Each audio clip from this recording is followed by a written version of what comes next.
Padre bueno, Padre santo, gracias, Padre bueno, por todo lo que usted ha hecho por nosotros.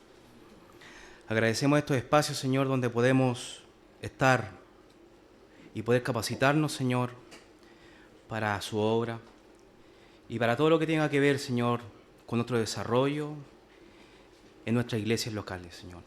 Gracias por estos espacios, gracias por todo lo que usted ha hecho durante todo el día y la presencia de cada hermano acá en nuestra iglesia local. Agradecemos, Señor, en el nombre de su Hijo amado Jesús. Amén. Amén. Mis hermanos, bueno, como hemos podido darnos cuenta en el transcurso de la conferencia, ser bautista reformado no podría resumirse simplemente como una denominación más dentro del protestantismo. O una denominación aislada, ¿cierto? O compuesto por ciertas doctrinas que en realidad fueron sacadas de un sombrero, sino que es una posición teológica que nos representa en la fe y la práctica. Pero podríamos comenzar con la siguiente pregunta, hermanos. Y yo creo que es muy apropiado, tal vez sobre todo por la fecha. ¿Cuál es nuestra identidad? ¿De dónde viene este concepto tan llamativo en nuestras iglesias locales que lleva por nombre de reformada? Cada calendario actual, nacional, ¿no? Está marcado el 31 de octubre con rojo, ¿no? Algunos posiblemente abajo debería decir Día Nacional de las Iglesias Evangélicas Protestantes de Chile. Para algunos podría ser considerado un día tal vez para un descanso, un break, ¿cierto?, de los quehaceres de la vida diaria, pero para otros una instancia de celebración, motivados por una organización para realizar una marcha por Cristo, o una salida eclesiástica para levantar consignas, pancartas, carteles con un mensaje bíblico o posiblemente evangelístico. Otros lugares, templos e iglesias, van a hacer algo más formal, incluso invitando tal vez a autoridad del gobierno. De hecho, supimos que en la Moneda, el Palacio de la Moneda, justamente se conmemoró el Día de las Iglesias Protestantes y Evangélicas. Pero sin duda el 31 de octubre, hermanos, es una fecha muy importante a nivel mundial y no puede, para la Iglesia Evangélica, no puede pasar desapercibido. Mucho menos para nosotros como protestantes, evangélicos, bautistas y reformados, ¿cierto? Y hay un principio inmediatamente que con estos títulos podemos sacar y trazar alguna línea para poder analizarlo. Evangélico, protestante, ¿quiénes nos definieron de esa manera? Ya hace aproximadamente 507 años, hermanos, en la catedral de Wittenberg, Alemania, actual Alemania, un monje católico romano, un teólogo y experto intérprete de las Escrituras, luego de experimentar una conversión espiritual y verdadera, y habiendo vivido ciertos sucesos en su vida privada, siendo convencido que a pesar de las obras de penitencia y sobre todo su viaje a Roma, su vida no encontraba certeza de salvación. Por lo que fue, por medio del Espíritu Santo, a la luz del Evangelio, mientras leía la carta a los Romanos, capítulo 1, versículo 17, que dice así: porque en el Evangelio la justicia de Dios se revela por fe y para fe, como está escrito, mas el justo por la fe vivirá. Esto marcó un antes y un después en la vida de Martín Lutero, donde fue convencido por las Escrituras que la justificación no viene de las obras humanas, sino que solo por la fe en Cristo nuestro Señor. Esta convicción fue probada cuando a sus oídos, a los oídos de Lutero, llegó noticia de un tal Johann Tetzel, un monje y sacerdote que vendía, defendía y enseñaba las ventas de indulgencias, las cuales simplemente consistían en garantizar por medio del dinero, en ese tiempo era moneda, ¿cierto?, de oro, que las almas del purgatorio, después de la muerte, puedan tener entrada al cielo. No tan solo para los muertos, sino también para moribundos en lecho, en agonía. Llamaban a los vendedores de indulgencias para comprar su entrada al cielo. Fue así que en este claro atentado en contra de las Escrituras, Martín Lutero, movido por el celo del Señor, presentó su protesta, expresada en 95 tesis o 95 artículos, los cuales fueron clavadas justamente a las puertas de la Catedral de Wittenberg el 31 de octubre de 1517. Cada una de ellas expresaba la preocupación y un total desacuerdo que el reformador tenía con los defensores y promotores de las indulgencias. Hermanos, fue una doctrina nefasta, una doctrina diabólica. Las indulgencias fue prácticamente la gota que rebalsó el vaso. Y la corrupción en ese entonces, en la época del oscurantismo, ¿cierto? Estamos hablando del siglo XVI, fue una corrupción total, comenzando desde el Papa, la curia, el magisterio, hasta los representantes de toda la iglesia y príncipes y también gobernantes, todos involucrados en corrupción. Estaba totalmente perdido y no había nada más que hacer con Roma. Estas protestas fueron expresadas por el reformador con toda la esperanza que fuesen leídas por el Papa y que pudiese él tomar las mejores decisiones de castigar a los usurpadores de la fe. Lutero no tenía la intención primeramente de separarse de Roma, no deseaba esta acción. Pero luego de las advertencias papales por León X, el papa de turno de ese entonces, en 1520, fue que cuando Lutero se percató de que todos los esfuerzos para que las autoridades romanas volviesen y defendiesen la Escritura fueron totalmente en vano. ¿Existe otra autoridad más grande que la de Cristo sobre el perdón de los pecados? ¿El magisterio está por sobre la Escritura? ¿La absolución papal está por sobre la redención de Cristo? ¿Existe alguna penitencia superior sobre el verdadero arrepentimiento por medio de la fe en Cristo? Y es así que esta reforma y protesta tuvo que ser defendida frente al emperador del Sacro Imperio Romano Germánico de ese entonces, Carlos V, donde la fe del reformador fue puesta a prueba frente a los príncipes y representantes de la Iglesia romana, católica romana, que deseaban a toda costa silenciar y amedrentar a Martín Lutero. Pero la respuesta que quedó plasmada en la historia del protestantismo dice, y fue así como respondió el reformador: a menos que se me convenza mediante el testimonio de las Escrituras o por razones evidentes, ya que no confío ni en el Papa ni en los concilios, puesto que es evidente que con frecuencia se han equivocado y se han contradicho. Estoy ligado por las Escrituras que he citado y mi conciencia está cautiva de la palabra de Dios. No puedo ni quiero retractarme de nada, porque ir contra la conciencia no es correcto ni seguro. Aquí estoy, no puedo hacer otra cosa que Dios me ayude. Amén. Esta declaración, hermanos, pública, formalizó un hecho inevitable. La reforma protestante fue una realidad en ese entonces. Y su mayor exponente, que era Martín Lutero, el exponente público, no se retractó. El Papa León X no se iba a quedar con los brazos cruzados y en 1521 publicó la bula papal, que excomulgaba a Martín Lutero de la Iglesia Católica. Y como resultado, públicamente, Lutero quemó la bula papal. Y formalmente, con estos dos hechos, Lutero se separaba de la Iglesia romana y sus doctrinas profanas. A medida que la reforma avanzaba, se llevaron a cabo diversos debates teológicos entre Lutero y sus colaboradores contra Roma, lo que obligó a los reformadores a sistematizar sus doctrinas y presentar defensas de la fe.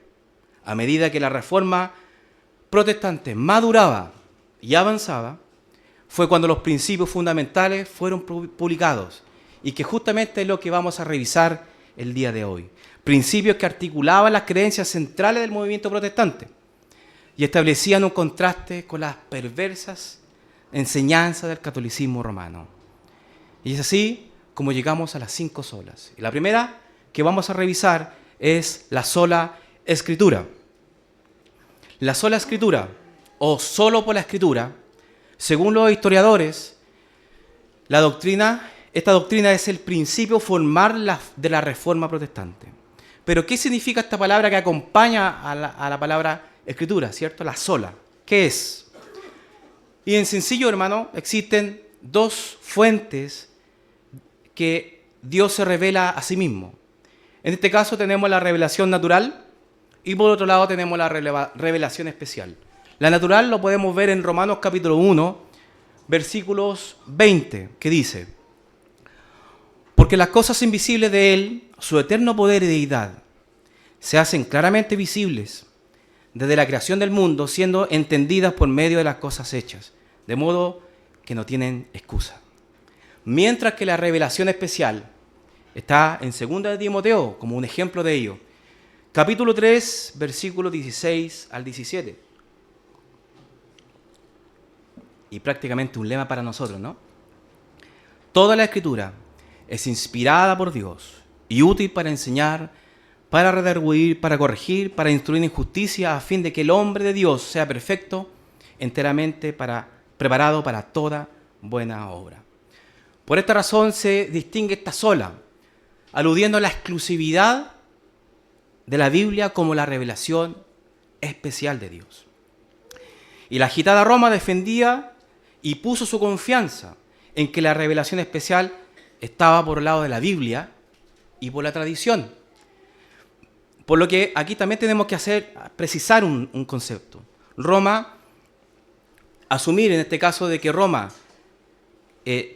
mantenía la autoridad entre la Iglesia y la tradición es un error. Y que también los reformadores abrazaban lo que un biblismo o solo la Biblia, ¿cierto? Y nada más. También es un error. Pero el inconveniente radicaba en la siguiente pregunta: ¿es la Biblia la única fuente de revelación especial?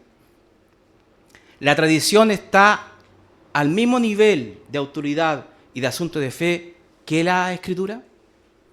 Las autoridades papales de ese entonces están facultados para agregar, contrarrestar, sacar doctrinas o elementos doctrinales de la Biblia utilizando la tradición, prácticamente como un interruptor. Los protestantes reformadores fueron firmes en sus convicciones y defendieron esta verdad. Solo la Biblia es la fuente especial escrita que tiene la autoridad de Dios mismo, la autoridad que obliga a nuestras convicciones y nuestras conciencias y nuestros corazones a realizar la voluntad del Señor. Solo la Escritura afirma que la palabra de Dios es la única autoridad y no el hombre. Solo la Escritura afirma que la palabra de Dios es infalible, que no puede errar. La sola Escritura afirma que es un principio que se llama la inerrancia de las Escrituras, lo que significa que cada página no contiene ningún error.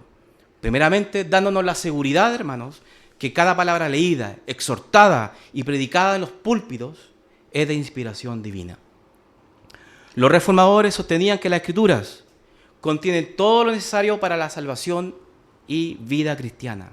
Y ante cualquier doctrina debe ser juzgada y probada según la Biblia. Verbum Dei, Vox Dei, palabra de Dios, voz de Dios, así lo definían los reformadores de ese entonces. No siendo corrompida a causa del pecado del hombre o por la incompetencia natural y mortal del hombre, sino que limpia de todo error humano, capacitando a autores humanos para que escribiesen y fuesen agentes de la revelación divina. Por lo tanto, la Biblia es nuestra fuente más segura, dándonos toda y total tranquilidad. La doctrina de sola Escritura no solo muestra lo que afirmamos solamente de ella, sino que también cómo interpretarla. ¿Quién tiene el derecho y la responsabilidad de leerla? Inmediatamente en nuestros corazones respondemos, en nuestra mente respondemos que todos. Todo cristiano tiene el derecho de leer la Escritura e interpretarla por sí mismo, con todo derecho de leerla en su idioma local. El Señor, en su bondad y amor, nos permite esta tremenda libertad y privilegio. Pero esto no significa que los protestantes están dando licencia a los miembros de sus iglesias para distorsionarlas. Por lo tanto, la palabra del Señor, siendo regulada por el diseño y los dones que el Señor dispone en su iglesia local, por medio de pastores y maestros, y utilizando también la regla de interpretación histórica, que los reformadores también lo afirmaban, que era interpretar la Escritura con la Escritura. Pero es necesario hacer una precisión en esta aclaración respecto a la sola Escritura. La sola Escritura significa que no existe otras autoridades menores que debamos considerar. Significa también que no tengamos que considerar la historia de la iglesia, los credos, las confesiones de fe, ni autoridades de nuestra iglesia local. Y la respuesta inmediata la podemos ver a través de la segunda confesión de fe helvética de 1536, hablando justamente de la Escritura.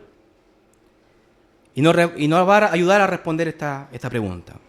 Dice: no desechamos la interpretación de los santos padres de la iglesia griegos y latinos. Tampoco censuramos sus discusiones y escritos sobre las cosas sagradas, siempre, claro está, si concuerdan con las sagradas escrituras. El movimiento reformado no se acercó a las escrituras como si fuesen los primeros en leerla e interpretarla.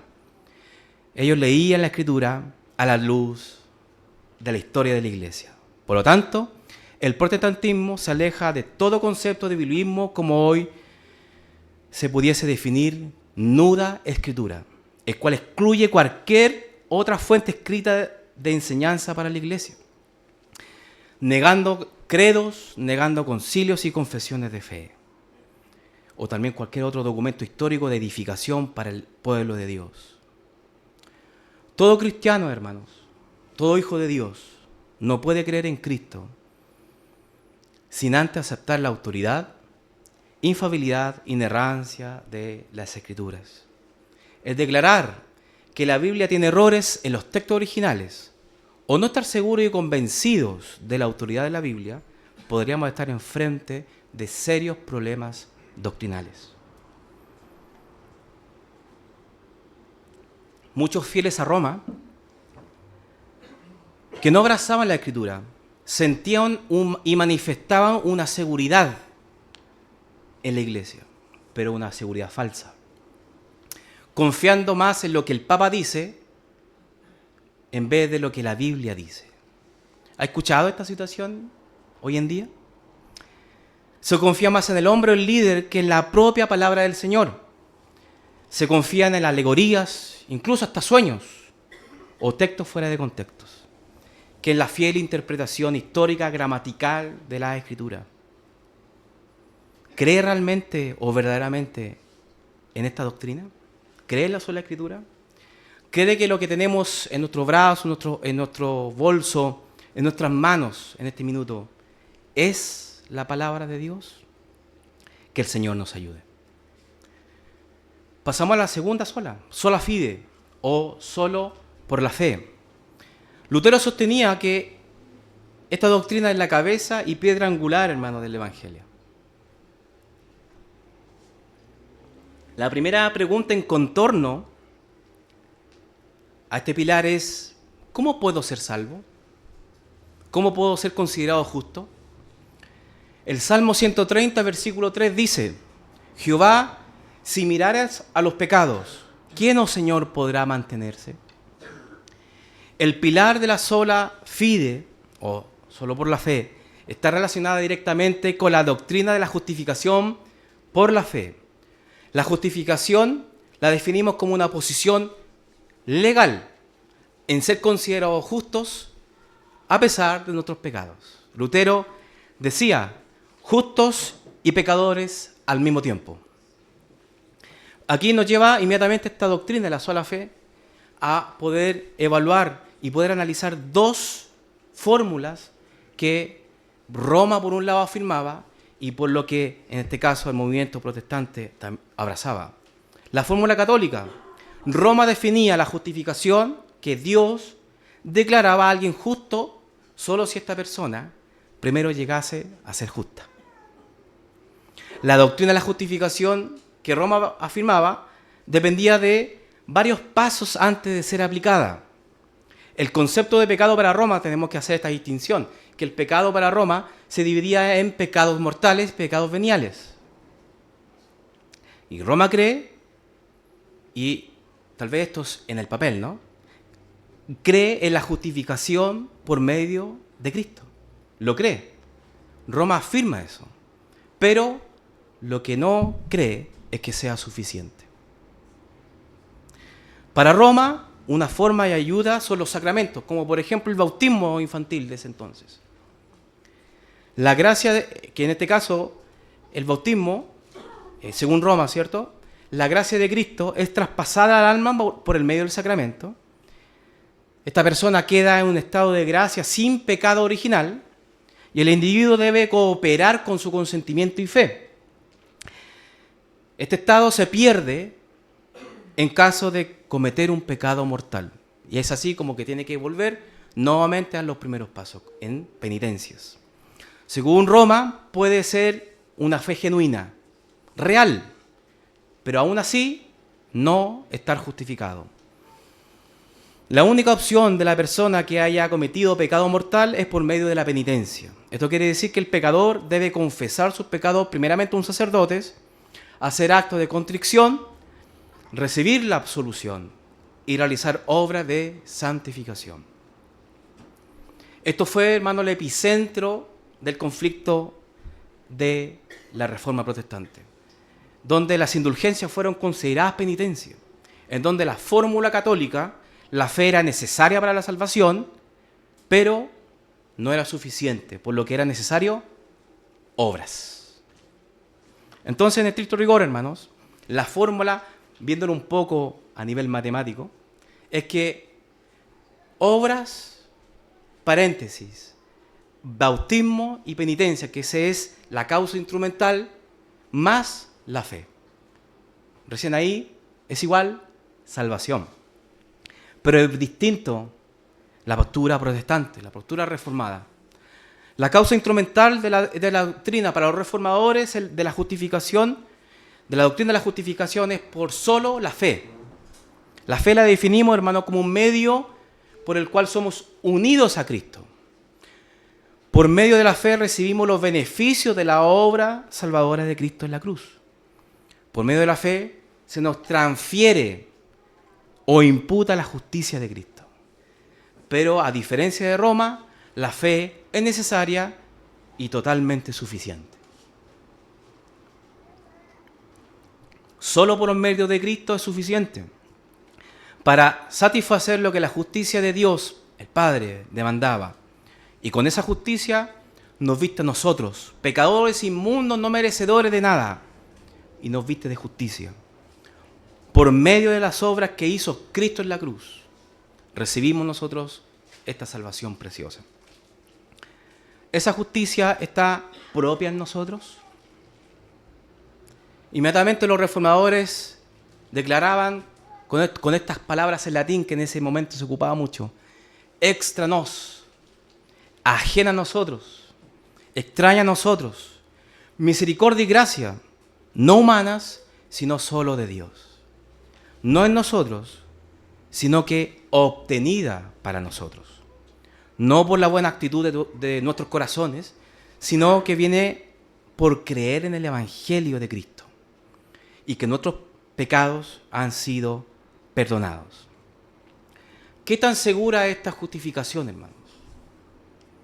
Y la respuesta inmediata es totalmente segura, ya que no descansa en usted, no descansa en mí, no descansa en lo que usted pueda alcanzar, sino que descansa en la obra de Cristo en la cruz.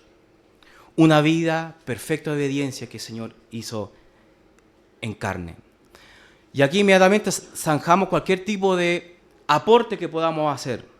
No es un 50 a un 50, proporcionalmente, ¿no? O viéndolo un poco más matemático, o un 80% Dios o un 20% el hombre. No, hermanos. Todo es asegurado por el Señor. La iglesia nos nutre y nos edifica al estar congregados en la casa del Señor. Es un medio de gracia. También participar de las ordenanzas es una bendición tremenda. Tanto el bautismo como la cena del Señor. Pero estos no nos justifican. La palabra de Dios en Romanos capítulo 3, versículos 27 al 28 dice: ¿dónde pues está la jactancia? Queda excluida. ¿Por cuál ley? Por la de las obras. ¿Por la de las obras? No, sino por la ley de la fe. Concluimos pues que el hombre es justificado por fe sin las obras de la ley. Roma enfatizaba, hermanos, que la justificación viene de la fe más las obras. Mientras que los reformadores demostraban por medio de la Escritura que la justificación viene por la fe sola. Pero inevitablemente producirá en nosotros frutos por medio de la fe genuina, como evidencias visibles para nosotros de que nuestra fe es verdadera. Por lo tanto, la doctrina de sola fe se aleja de todo concepto del antinomianismo, que sostiene que afirma tener fe, pero niega toda importancia de las obras.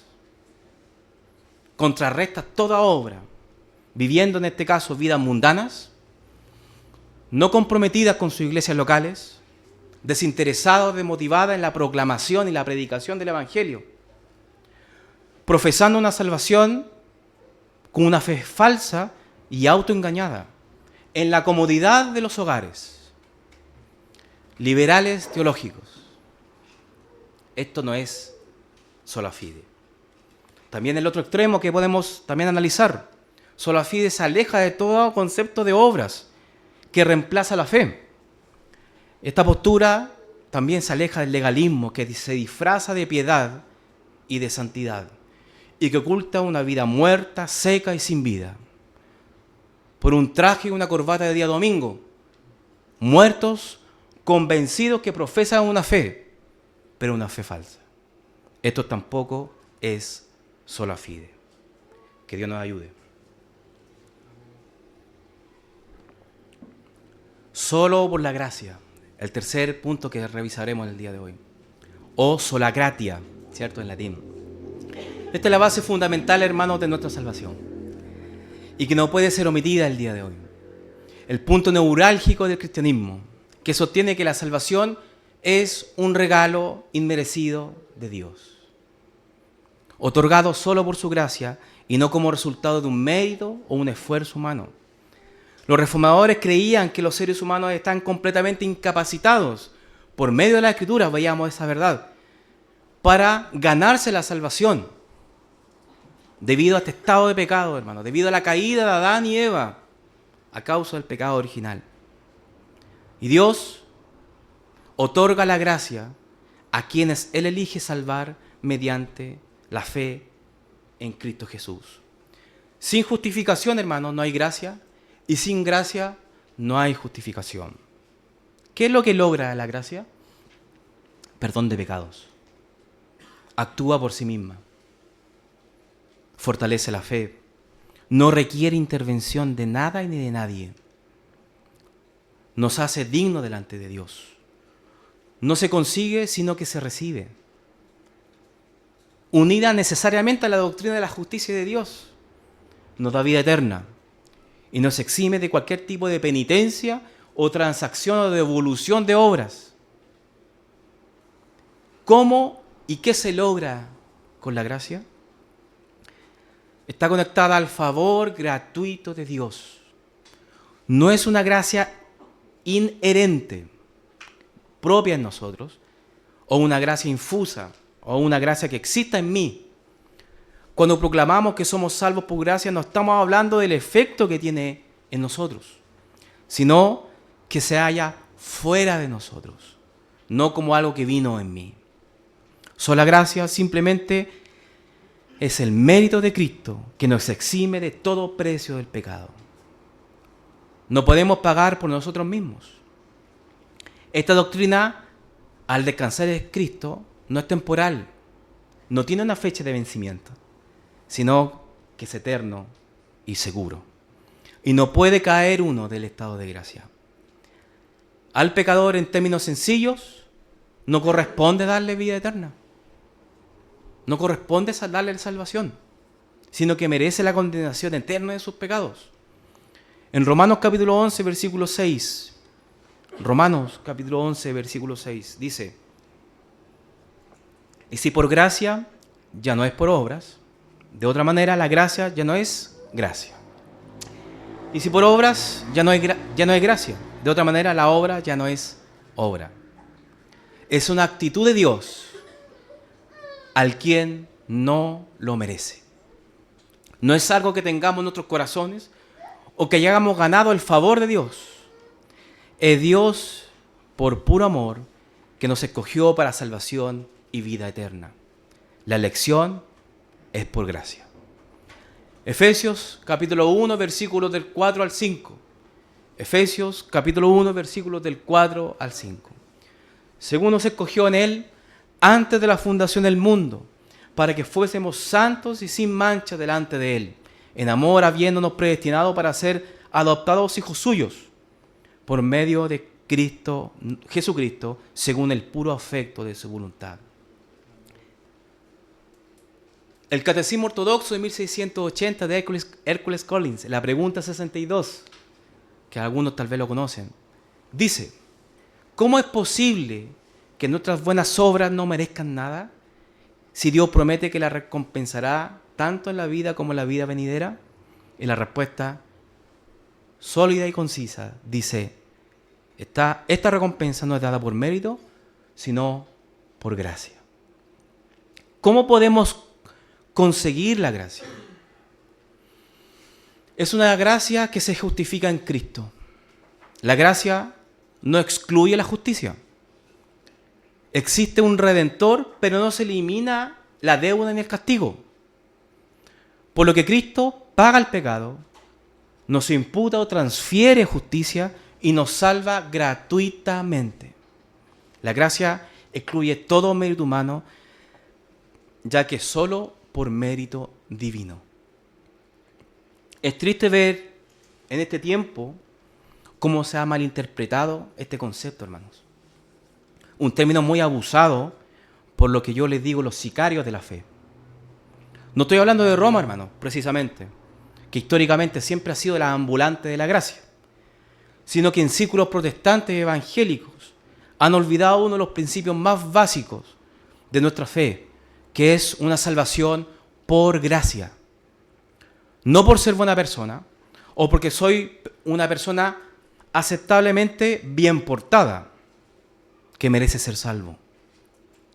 No por lo que ofrende o por lo que se diezme, o porque alguna vez acepté a Cristo en una oración y lo dejé entrar, o porque estoy en la promesa porque fui presentado o bautizado cuando niño o cuando infante, sino que solo por la gracia. No una salvación que descanse en mí, sino que descanse en Cristo, el cual es totalmente seguro, no se pierde, porque si se perdiese, hermanos, nuestro Salvador sería a medias. No se pierde. Sola gracia es solo por la gracia. Y es fundamental esta base, es fundamental para nosotros, mis hermanos, que el Señor nos ayude. El cuarto, solus Christus, o solo por Cristo. Esta doctrina, hermanos, fue defendida por los reformadores cuando identificaron que Roma estaba tomando una posición que opacaba justamente la figura de Cristo. Una iglesia que se apropiaba de facultades que solo Cristo podría tener. La gente se veía esclavizada en el sistema sacramental de ese entonces del catolicismo romano. En vez de mirar a Cristo, miraba a la iglesia, miraba a Roma, al magisterio y sus enormes catedrales, hermanos, diseñadas, ¿cierto?, con el propósito de generar temor y asombro en el pueblo. Se pensaba que gracias a María, a Cristo, María y los santos, había un depósito de gracia en la Iglesia Católica Romana. Y los sacerdotes eran los representantes de Cristo en la tierra. Desde la cuna hasta la tumba, el cristiano dependía de la Iglesia Católica, atado a todos los sacramentos para recibir gracia, para que posiblemente se salvase. Posiblemente se salvase. Bautizado de niño, confirmado de joven, casado de maduro y en el lecho de muerte recibía la extrema unción. Son conceptos tal vez no muy familiarizados por nosotros como cristianos evangélicos, protestantes, reformados, bautistas. Pero el catolicismo romano fue nefasto, hermano. Lutero, en medio de su investigación y ferviente búsqueda de la Escritura, concluyó que solo existen 2 sacramentos, por lo que desplazó a toda la tradición y doctrina nefasta católica romana. Y esto plantea una pregunta: ¿dónde buscamos la gracia divina? No hubo discusión, hermano, respecto a la figura de Cristo, ni a la doble naturaleza de Cristo. Los reformadores confirmaban que Cristo era 100% Dios y 100% hombre. Pero era necesario que Cristo fuese presentado nuevamente al pueblo de Dios. Cristo es Dios y nuestro único camino a la salvación. Colosenses, capítulo 2, versículo 9 dice: porque en Él habita corporalmente toda la plenitud de la deidad.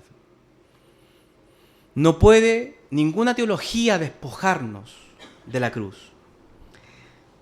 Si añadimos a nuestra salvación obras, y obras vacías, sabiendo que son vacías, nos convertimos en falsos mediadores, ocupando la posición que solo Cristo debiese ocupar. Si creemos que las obras son necesarias, pero para la salvación, estamos realizando una declaración, tal vez indirecta, pero finalmente una declaración pública de que Cristo no es suficiente para salvarme. ¿Te das cuenta de lo importante y lo delicado de este tema? Lo importante que es la doctrina solo es Cristo.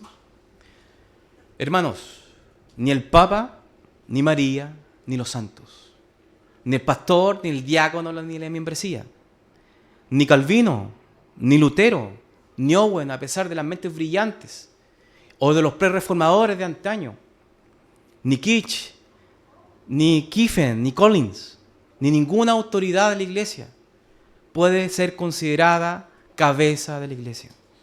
Solo eso recae en Cristo. ¿Realmente confiamos en la figura de Cristo?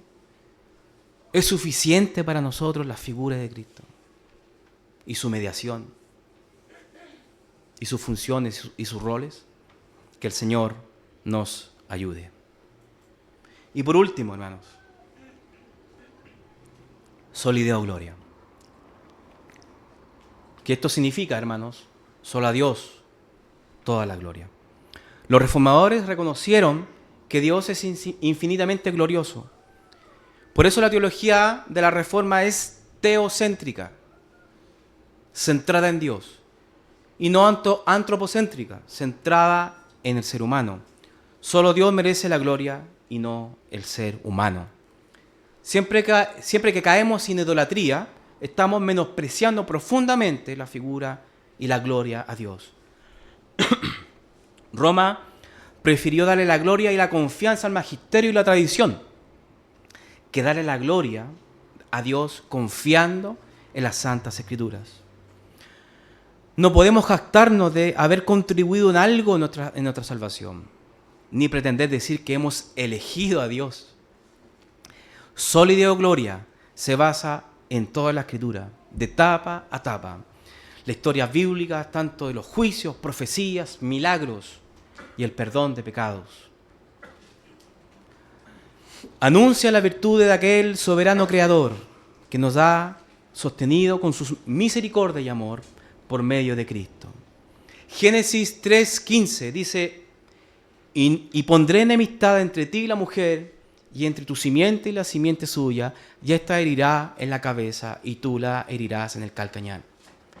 A partir inmediatamente de la caída del hombre, post caída, inmediatamente vemos este plan de salvación de parte del Señor, donde inmediatamente, donde abundó el pecado, el pecado terrible de Adán y Eva, abundó inmediatamente la gracia manifestada en Génesis capítulo 3, versículo 15.